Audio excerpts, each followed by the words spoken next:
আজ রমজানের আরও একটি রোজা। হীরা সকাল থেকেই আনন্দে ঘর সাজাচ্ছিল। আম্মি আদর করে বললেন, মা, বেশি কাজ নিও না, ইবাদতও জরুরি। হীরা হেসে বলল, আম্মি, আমরা সবাই মিলে করলে সব সহজ হয়ে যাবে। সে পকোড়ার ব্যাটার তৈরি করল। মশলার সুঘ্রাণে ভরে গেল রান্নাঘর। খিদে লাগছিল, কিন্তু রোজার কথা মনে করে সে সাবর করল। রান্নাঘরে ছোট বোন সালাদ কাটছিল।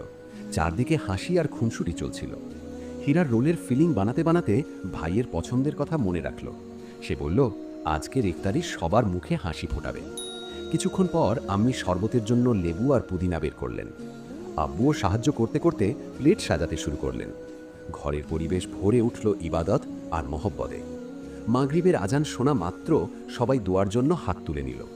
হীরা মন থেকে আল্লাহর শুকরিয়া আদায় করল আর সবার জন্য বরকত কামনা করল।